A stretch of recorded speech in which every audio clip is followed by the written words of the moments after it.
कहानी उस समय की है जब भारत अपनी सांस्कृतिक और वैज्ञानिक उन्नति के चरम पर था। यह समय वैदिक युग और महाजनपद काल के बीच का था, जब शिक्षा, व्यापार और धर्म का सामंजस्य भारत की पहचान बन चुका था। यह कहानी एक छोटे से राज्य मगध के समीप बसे गांव वृक्षपुर की है, जहां पर एक अद्भुत धरोहर छिपी हुई थी। वृक्षपुर गंगा नदी के किनारे स्थित था और अपने घने जंगलों और विशाल वट वृक्ष के लिए प्रसिद्ध था। गांव के लोग सीधे सादे, परिश्रमी और प्रकृति प्रेमी थे। उनके लिए धर्म केवल पूजा पाठ तक सीमित नहीं था, बल्कि प्रकृति का सम्मान और सह अस्तित्व का प्रतीक था। गांव के केंद्र में एक प्राचीन मंदिर था जिसे सूर्य मंदिर कहा जाता था। कहते थे कि यह मंदिर हजारों वर्षों पुराना है और इसमें अनगिनत रहस्य छुपे हैं। गांव में एक युवा ब्राह्मण लड़का श्रवण अपनी विद्या और जिज्ञासा के लिए प्रसिद्ध था। श्रवण ने गांव के आर्ष वशिष्ठ से वेद, गणित और खगोल शास्त्र की शिक्षा ली थी, परंतु उसका मन हमेशा सूर्य मंदिर के रहस्यों को जानने के लिए बेचैन रहता था। एक दिन जब वह मंदिर में ध्यान कर रहा था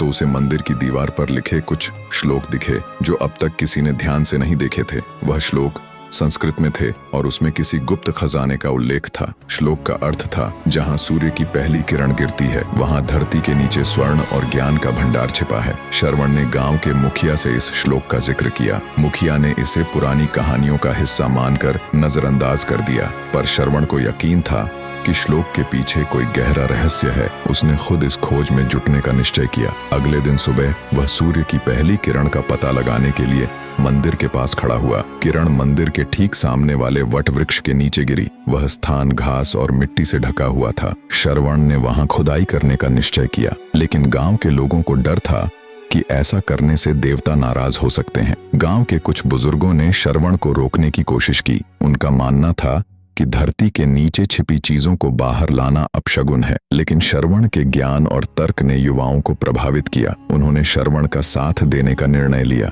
खुदाई शुरू हुई। कई दिन तक कोई विशेष चीज नहीं मिली। लोग निराश होने लगे, लेकिन श्रवण ने हार नहीं मानी। अंततः एक दिन उन्हें एक पत्थर का बक्सा मिला, जिसे बाहर निकालने में सबको काफी मेहनत करनी पड़ी। बक्सा खोलने पर सबकी आंखें चमक उठीं। उसमें प्राचीन पांडुलिपियां, सोने के सिक्के और एक खगोलीय यंत्र था। पांडुलिपियां वैदिक युग के ज्योतिष और खगोल शास्त्र की अमूल्य जानकारी से भरी हुई थीं। यंत्र एक प्रकार का प्राचीन सूर्य घड़ी था जो समय और ग्रहों की स्थिति बताने में सक्षम था, लेकिन बक्से के भीतर एक चेतावनी भी थी। इस ज्ञान का उपयोग केवल समाज की भलाई के लिए किया जाए। लोभ और स्वार्थ इसे नष्ट कर देगा। श्रवण और गांव के ऋषियों ने इन पांडुलिपियों का अध्ययन शुरू किया। इससे न केवल गांव में नई खोजों की शुरुआत हुई, बल्कि आसपास के क्षेत्रों में भी शिक्षा और विज्ञान का प्रसार हुआ। पांडुलिपियों में उल्लिखित कई तकनीकों का उपयोग गांव के लोगों ने खेती, जल प्रबंधन और खगोल विज्ञान में किया। गांव की समृद्धि इतनी बढ़ गई